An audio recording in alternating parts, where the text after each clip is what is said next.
दोस्तों आज हमारे साथ जुड़े हैं सुवेंद्र सर और आज आप लोगों को पता चलेगा कि हमारा जो पाई है वो पूरी दुनिया में इकलौता कैसे राज करेगा, क्यों राज करेगा और ये क्रिप्टो करेंसी से अलग क्यों है।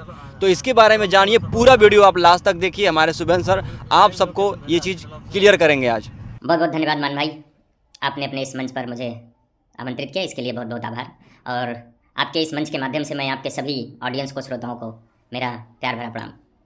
आपका बहुत अच्छा क्वेश्चन है मान भाई, ये मेरे भी मन में चल रहा था, बहुत दिन से चल रहा था और मैं भी सोच रहा था कि किसी दिन इसको हम लोग कवर करते हैं।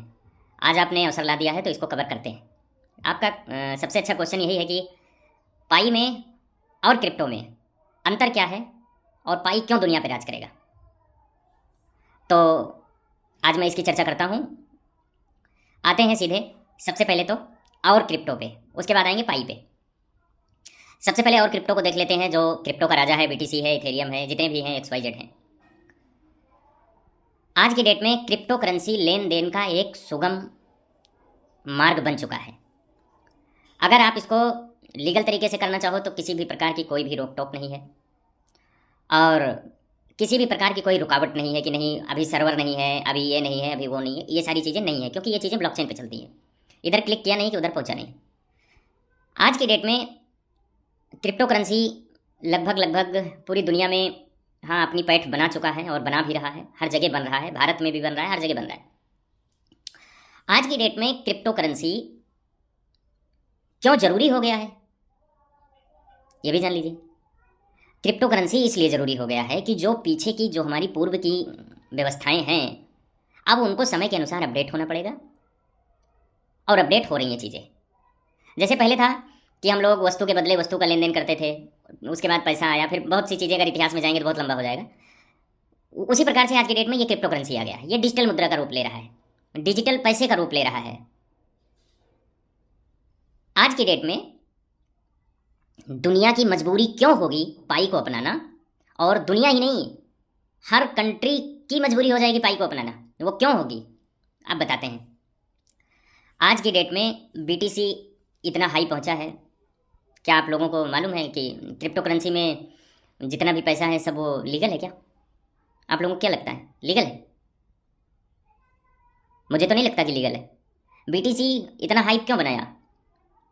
वहाँ पे बीटीसी पे वाइट मनी से ज़्यादा तो ब्लैक मनी रखा है। आज की डेट में जितने भी लीगल कार्य हो रहे हैं वो सब क्रिप्टो में हो रहे हैं और खास करके बीटीसी में हो रहे हैं। मैं बताता हूँ, आप लोग इस पर विचार करिएगा।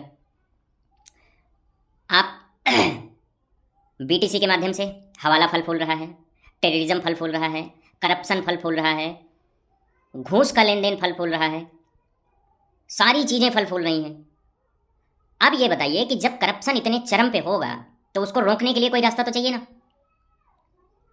कोई भी कंट्री, अब जैसे अभी यूएस है, उसने बीटीसी को अपना स्ट्रेटेजिक रिजर्व अनाउंस किया है। इतनी मूल्यवान वस्तु उसने बना दिया है, मतलब गोल्ड के बराबर का दर्जा दे दिया है। अब ये बताइए आप लोग ज़रा सा सोचिए कि किसी भी देश की किसी भी कंट्री की कोई भी वस्तु इतनी मूल्यवान वस्तु हो, गोल्ड के बराबर का उसका दर्जा हो, तो क्या वो कंट्री कभी चाहेगी कि नहीं ये ऐसे ही चलता रहे, किसी का कोई रिकॉर्ड ना हो, किसी का कोई लेखा नहीं हो, कोई जोखा नहीं हो, किसी का कोई पता नहीं हो कि कौन किसको भेज रहा है, किसके पास कितना है, किसके पास कितना नहीं है। कोई भी क्रिप्टो को उठा के देख लीजिए, कोई भी कंट्री चाहेगी? नहीं चाहेगी। आज की डेट में आप बीटीसी किसी को भेज रहे हो, कोई पा रहा है, हाँ ये आप चेक कर सकते हो कि इस एड्रेस से उस एड्रेस पे तो गया, लेकिन आप ये नहीं चेक कर सकते हो कि किस व्यक्ति ने किस व्यक्ति को भेजा है। ये संभव नहीं है। आज की डेट में जो अभी वर्तमान की व्यवस्थाएं चल रही हैं ये संभव नहीं है। हाँ, कुछ लोग ये कहते हैं कि नहीं ये रोकी जा सकती हैं, चीज़ें पता लगाई जा सकती हैं। आते हैं दूसरे विभाग पे। जैसे आज की डेट में जितनी भी क्रिप्टो करेंसियाँ हैं, अगर उनको आपको परचेज करना होगा, जहाँ तक मैं देख रहा हूँ कि आप किसी भी एक्सचेंज पे जाओगे, वहाँ पे अपना अकाउंट बनाओगे, वो भी सेंट्रलाइज अकाउंट होगा, वहाँ पे आप KYC वो करवाता है कि नहीं करवाता है। आप वहाँ पे बाई करोगे और बाई करने के बाद आप उसको वहाँ से किसी भी वॉलेट में ट्रांसफ़र कर लोगे, कोई नहीं रोक सकता है। एक तो ये हो गया सेंट्रलाइज एक्सचेंज। दूसरा, आपको अगर बीटीसी को बाय करना है तो डिसेंट्रलाइज एक्सचेंज पे चले जाओगे। अच्छा, डिसेंट्रलाइज एक्सचेंज में क्या है? वहाँ पे किसी भी प्रकार की भी कोई KYC नहीं है, कोई भी मेरी जानकारी में तो नहीं है, वहाँ भी आप परचेज कर लोगे। तो कुल मिला के इसका ऑल ओवर ये मानना है, ये देखना है कि आप क्रिप्टो करेंसी को ये तो ट्रैक कर सकते हो कि कहाँ से कहाँ को गया है, लेकिन किस व्यक्ति से किस व्यक्ति के पास गया है आप इसको नहीं ट्रैक कर सकते हो। और गले की फांस यही बना है। आप सभी लोग इसको नोट करके रख लीजिए, लिख के रख लीजिए। गले का फांस यही बना है कि क्रिप्टो करेंसी को कैसे ये मालूम किया जाए कि किस व्यक्ति से किस व्यक्ति के पास गया है। सबसे बड़ी समस्या यही है आज की डेट में। अभी पीछे जरा सा हम ले चलेंगे, हमारे देखते ही देखते 2-3 एक्सचेंज हैक हो गए। 2-3 एक्सचेंज हैक हो गए। एक्सचेंज हैक हुआ, जो एक्सचेंज का फाउंडर है उसने हाथ खड़ा कर दिया, भाई इसमें तो हैक हो गया, मैं कुछ नहीं कर सकता। क्या ये समस्या नहीं है? क्या उसमें लोगों का पैसा नहीं डूबता? क्या उसमें लोगों का पैसा नहीं मरा? मरा ना। आज की डेट में पूरी दुनिया की गवर्नमेंटें चाहती है कि हम क्रिप्टो को अब रोक तो नहीं सकते, लेकिन गलत तरीके से इस्तेमाल को तो रोक सकते हैं। जो चीजें क्रिप्टो में नहीं हैं वही चीजें पाई में पाई जाती है, वही चीजें पाई में सब कुछ है। और क्रिप्टो में और पाई में अंतर यही है। आज की डेट में आने वाला जो समय दिख रहा है वो ये दिख रहा है कि आने वाले समय में जितने भी क्रिप्टो करेंसी हैं उनको ये प्रूफ करना पड़ेगा कि किस व्यक्ति से किस व्यक्ति के पास भेजा जा रहा है, ये बताना पड़ेगा। और जब चीज़ें डिसेंट्रलाइज हो जाती हैं तो उसमें और चीज़ों को, केवाईसी जैसी चीज़ों को ऐड करना ये संभव नहीं हो पाता है। खास करके मैं बीटीसी की बात करता हूँ। आने वाला समय क्या है, दुनिया क्यों पाई को एक्सेप्ट करेगी, दुनिया पाई को क्यों अपनाएगी? वो इसलिए अपनाएगी कि आज की डेट में क्रिप्टो करेंसी का कोई भी प्रूफ नहीं है, कोई भी आईडी नहीं है, कौन सा व्यक्ति किस व्यक्ति को भेज रहा है नहीं है। अब आते हैं दूसरे मुद्दे पे, पाई में क्यों ज़रूरी है। आप पाई को उठा के देख लीजिए, पाई की प्रॉपर केवाईसी है। आप उसमें चेक करना चाहो किस व्यक्ति ने किस व्यक्ति को भेजा, ये आप देख सकते हो।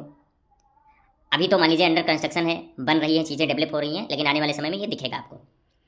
चीज़ें डिसेंट्रलाइज भी हैं, पाई में वॉलेट भी आपका है। ऑल ओवर अगर ये हम देखें, कम शब्दों में ये बताएं, आने वाला जो भविष्य है पूरी क्रिप्टो इंडस्ट्री को पाई के रास्ते से गुजरना पड़ेगा। वो चाहे सीधे से, चाहे प्रेम से, चाहे जैसे, उनको इस रास्ते पे आना ही पड़ेगा। जो नहीं आएगा वो बाज़ार से हट जाएगा।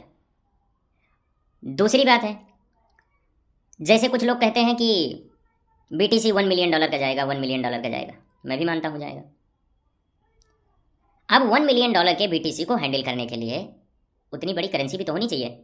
और जब बीटीसी डिसेंट्रलाइज है तो जो करेंसी है वो भी तो डिसेंट्रलाइज होनी चाहिए। एक चीज़ को आप सेंट्रलाइज रखोगे, एक चीज़ को डिसेंट्रलाइज रखोगे, तो कैसे संभव है? नहीं संभव है ना। तो आपका ये जो क्वेश्चन रहा है मान भाई, इसका ऑल ओवर ये रहा है कि आने वाले समय में जितनी भी क्रिप्टो करेंसी हैं इनको सबको पाई के रास्ते पर आना ही पड़ेगा। वो क्यों आना पड़ेगा मैं बताता हूँ। पाई में चारों चीज़ें उपलब्ध हैं।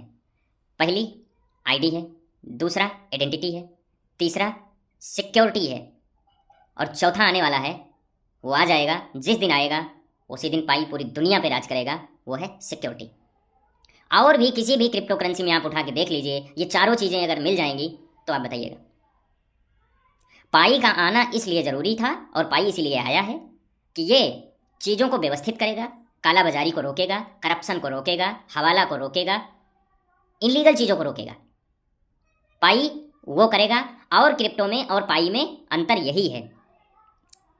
आप पाई में देख सकते हो कि कहाँ से कहाँ को गया है, लेकिन और किसी क्रिप्टो में नहीं देख सकते हो। तो मेरा ये अपना विचार रहा है मान भाई। आगे भी देखेंगे, इस पर मैं रिसर्च कर रहा हूँ। अभी मैं बीटीसी का वाइट पेपर पढ़ रहा हूँ, वो 9 पेज का है, उस पर थोड़ा सा टाइम लग रहा है और मुझे भी टाइम नहीं मिल पाता है। लेकिन आने वाले समय में 2, 4, 6, 10 दिन में हम इसको पूरा कंप्लीट करेंगे और उस पर भी हम चर्चा करेंगे। तो आज आपका जो क्वेश्चन रहा, मेरा ये उत्तर रहा है। अगर आप चाहें तो मुझे इजाज़त दें। बहुत बहुत धन्यवाद, बहुत बहुत आभार।